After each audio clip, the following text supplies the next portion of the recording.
you very much. What a great energy we have in the room today.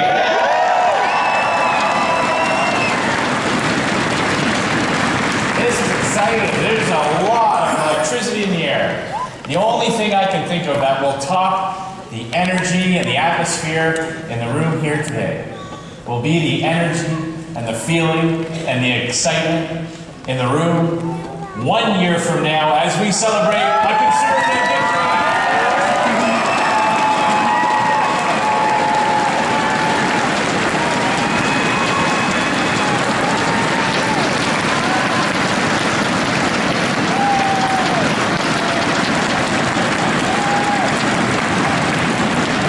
Merci beaucoup, Pierre. Thank you very much, Pierre, for that very kind introduction. And a big congratulations on the birth of the newest Conservative in the National Capital Region, Valentina. Congratulations.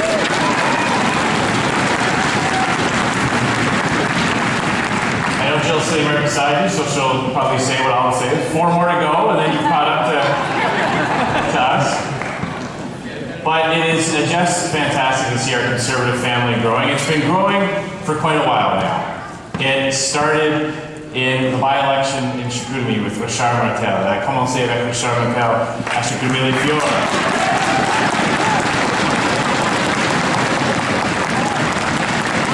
And our party showed that you don't even have to win by-elections to grow your Conservative family when Leona Alislove joined us.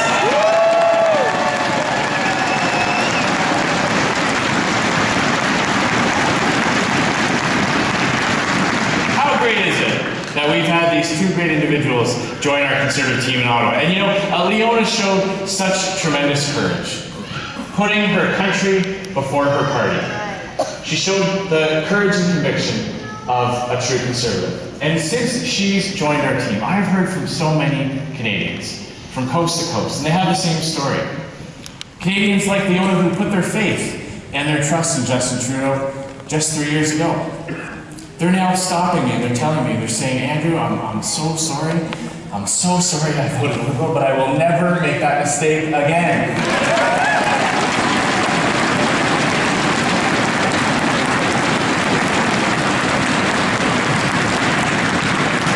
And I am so confident, more than ever, that with her help, with the amazing Conservative team, with these MPs, these senators, these candidates, and with each and every one of you, all of us working together will make sure that Justin Trudeau is a one-term Prime Minister.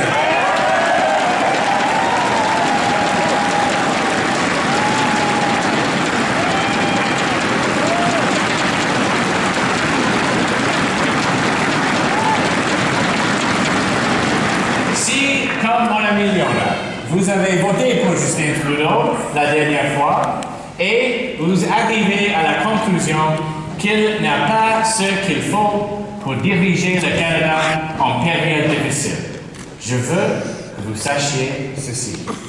Vous êtes à la fois bienvenus et requis au sein du Parti conservateur du Canada. You are welcome and you are needed in the Conservative Party.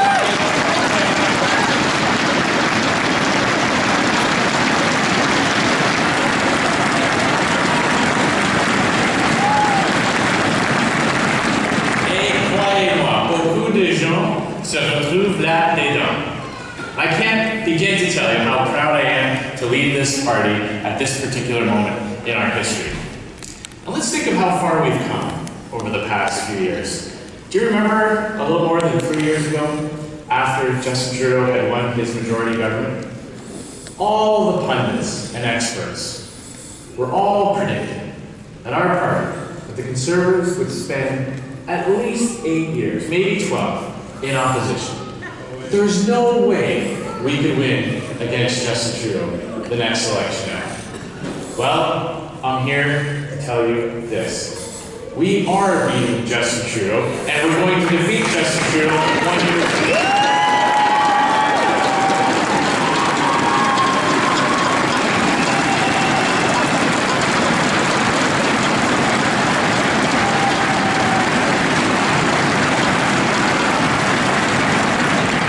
We're beating him on the issues, whether it's on deficits and taxes, on trade and jobs, on security, on safety, on our border, or on pretty much everything else. We've got Justin Trudeau on the run every single day in the House of Commons. That has become his least favorite place in the country.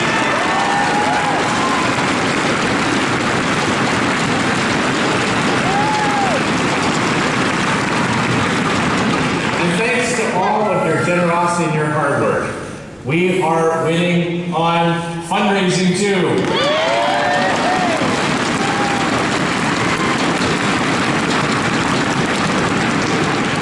Say a big thank you to each and every one of you who help support our party. Because we take strong stances on the issues that matter to Canadians, people are opening up their wallets and their generosity, and they're helping to support our party. For every dollar the Liberals raise, Conservatives have been bringing in two. We're out fundraising them 2 to 1.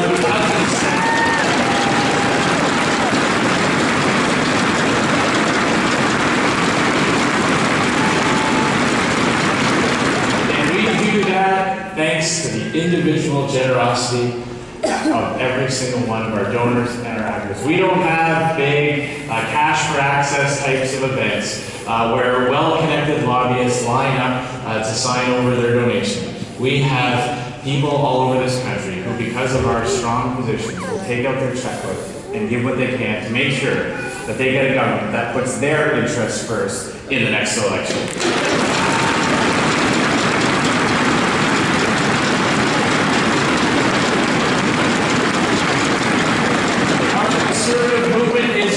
Across the country in provincial elections.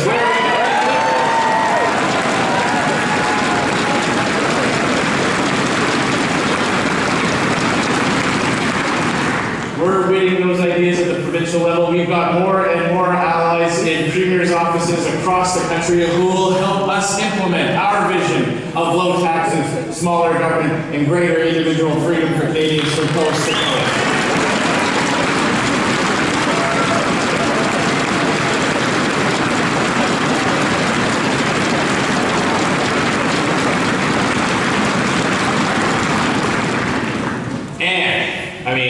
I knew we had a great team. I knew we had a great locker room atmosphere in the Conservative caucus, but it has been even better since Richard Martel joined our party.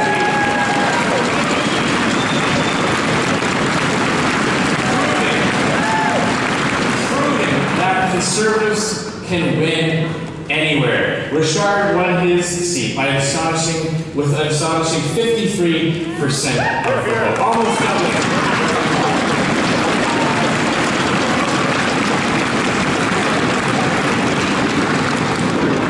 I just want everyone in the room here to know, as you go out and you get ready and you're joining your local EDA, when you're thinking about how you can help out your candidate in the next election, if we can win Scheer-Ottawa-2018, we can win anywhere in Canada. We're going to win seats.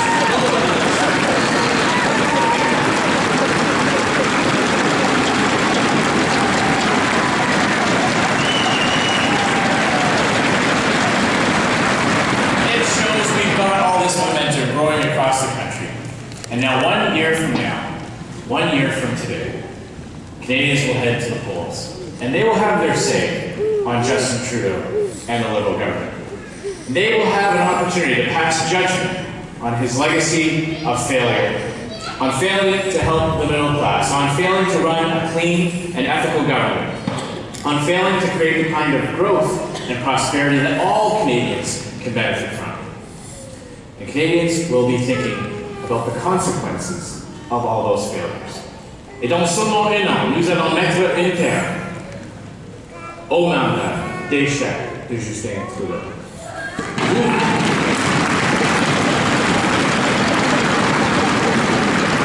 Vous vous souvenez de ce qu'il a promis en 2015. Il a été élu en s'engageant à aider la classe moyenne, à diriger un gouvernement propre et éthique, à accuser des déficits petits et temporaires. Remember those teeny tiny temporary deficits? Et il a amélioré la position du Canada à l'étranger. Mais il a échoué sur tous ses plans et plus encore. Et cela a de véritables coûts qui touchent directement les Canadiens. Les conséquences sont sérieuses. The consequences of Justin Trudeau's failures are serious. Let's start with the Liberal kryptonite, the thing that is always difficult for Liberals to handle on ethics. You know, I don't think I've heard so many Liberals in the House of Commons say the exact same thing. Mr. Speaker, my office will comply with the Ethics Commissioner's investigation. That was their talking point. More and more of their ministers, that's what they get up in question. Let's go through the list. The Prime Minister, Justin Trudeau, the first sitting Prime Minister, first Prime Minister in Canadian history to be found guilty of breaking ethics laws. Bill Morneau, the country's finance minister, also broke ethics rules. You know, he forgot to tell the ethics commissioner about his villa in France. I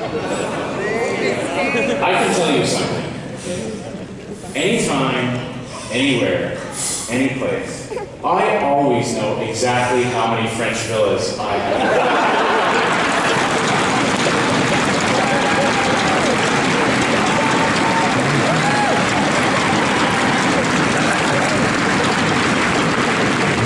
They have a minister who gave a sweetheart deal in the fishing industry, giving away precious and lucrative quota to Todd Doherty's clam scale. That's great. Well, not Todd Doherty's. Todd Doherty lived in the Vale on the clam scale. But consider this. Using their power in government, giving a lucrative portion of the quota to friends and family of Liberal MPs and senators. Giving a fishing quota to a company that didn't even have a boat at the time. That is unbelievable. You know, it might as well be their election slogan in the next election. Justin Trudeau's Liberals, under investigation since 2015.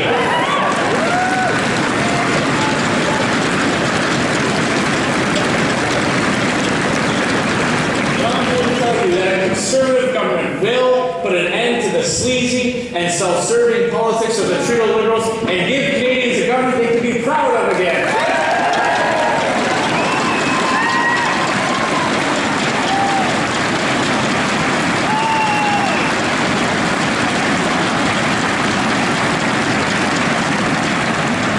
There is so much to talk about when we're talking about Justin Trudeau's failures.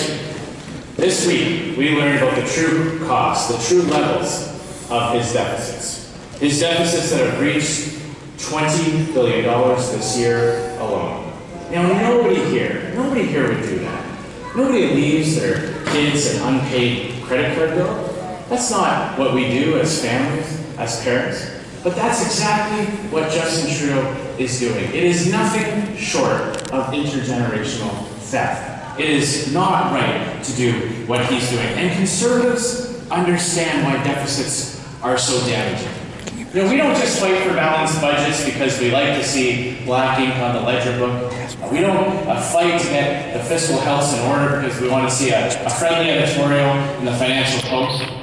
We know that deficits today cost future generations tomorrow. But that money has to be paid back with interest. That more and more of your tax dollar goes to pay the interest costs on that debt, going to banks and bonds and hedge funds. That's not right. Conservatives will stop the raid on future generations, eliminate Justin Trudeau's deficits, and get Canada's fiscal house back in order, because that is what our moral obligation to the next generation of Canadians is, and we will be proud to fix it.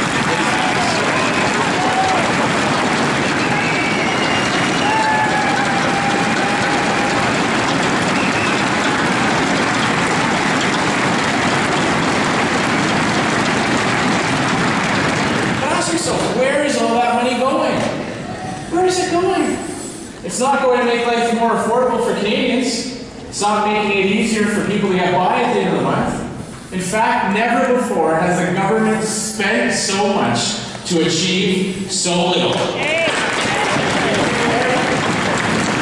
Everywhere I go, I hear from the concerns of people who are finding it harder and harder to get through the month. They feel like they might be getting by, but they're not getting ahead. That's who conservatives are fighting for. When you think about how this government has made it more and more expensive for families to get by, whether it's saving to buy a new house, made that harder. Harder to save, harder to qualify for a mortgage. He brags about the cost of gas going up. Remember that? He was in Vancouver. He was asked about the record high gas prices in British Columbia. And he said that that's exactly what his government wanted. Well, ladies and gentlemen, conservatives know that millionaire liberals like Justin Trudeau might not mind paying higher gas prices, but hard-working Canadian families do, and conservatives will always fight to lift their costs.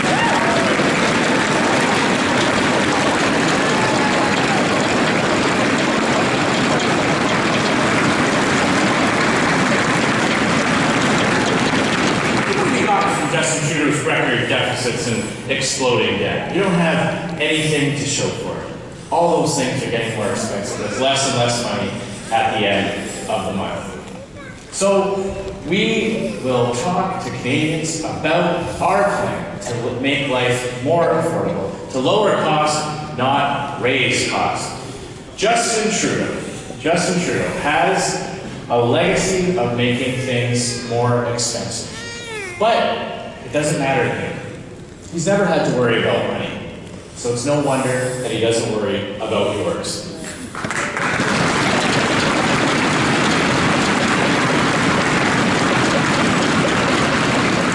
His failures are having more and more consequences. We see now with the aftermath of the NAFTA deal that he signed. Remember a couple years ago when Donald Trump said that he wanted to renegotiate NAFTA because he had some specific concerns with Mexico, and Justin Trudeau volunteered and said, hey, we'll come and sit at the table, and he promised Canadians that he would get a better deal for Canada. He'd get more out of our trade relationships with the U.S. than we had before. And what did we see? What did we get? Well, I think Donald Trump's own chief negotiator summed it up the best. Larry Kudlow said of the finalized deal that Canada, under Justin Trudeau, gave graciously. Justin Trudeau and the Liberals are measuring their success by what they managed to keep and hold on to. Well, the Americans are measuring their success in their victories and what they got from us. That is no way to manage a trading relationship. That is certainly not an improved NAFTA. Conservatives will fight against the Americans' attempt to take jobs and money into the United States by keeping those jobs and investments right here in Canada.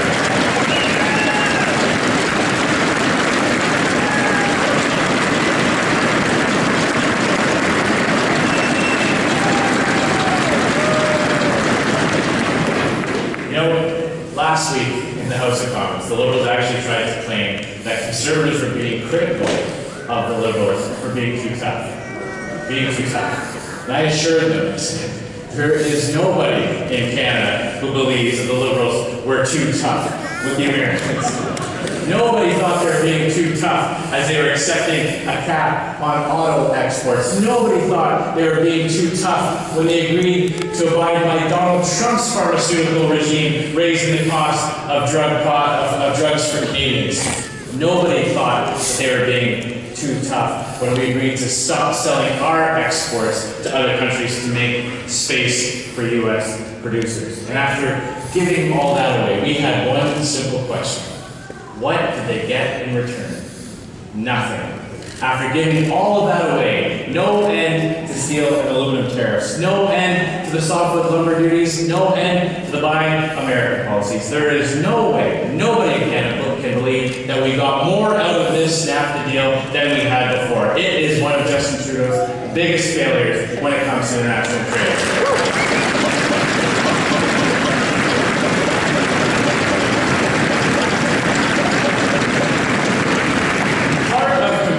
With the U.S.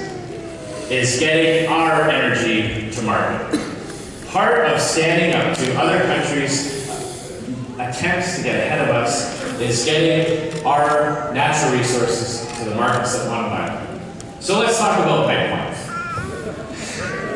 Let's talk about one of Justin Trudeau's biggest failures when it comes to managing our own domestic economy.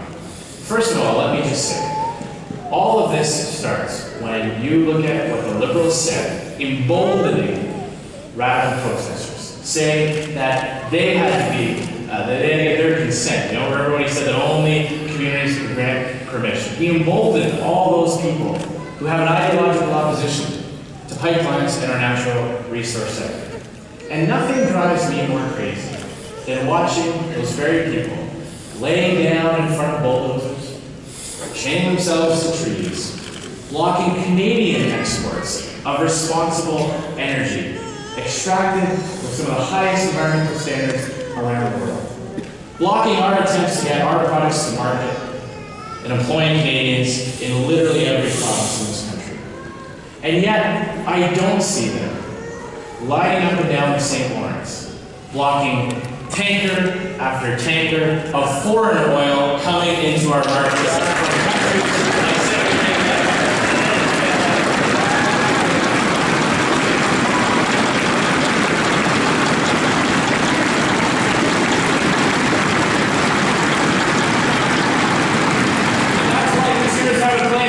like pipelines built. Justin Trudeau doesn't actually want them built. He killed Northern Gateway, which would have opened up markets in the Asia-Pacific region. He killed energy fees by imposing an upstream and a downstream double standard regulation. No other industry in Canada faces that.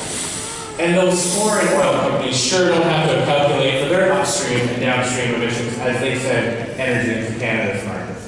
A Conservative government will get those pipelines built, get our men and women in the energy sector back to work, and we'll invite the proponents of energy east back to the table so we can finally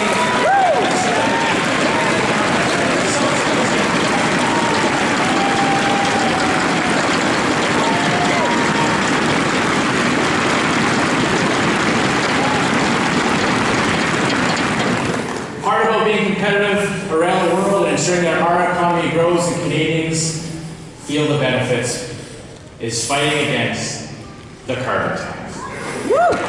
Now, Canadians know that a carbon tax is not an environmental plan. It is a revenue plan. It is a way to get more money into the coffers of this government because he has a spending problem. Now, don't let anyone call this a price. We know, conservatives know. A price is something that you pay based on the cost of production, supply and demand, transportation costs. All of that goes into a price. But the biggest thing about a price is that you have a choice as to whether or not you want to pay it. When the government sets a cost, forces you to pay it, and collects the revenue, that is a tax. It is a tax no matter what they try to call it.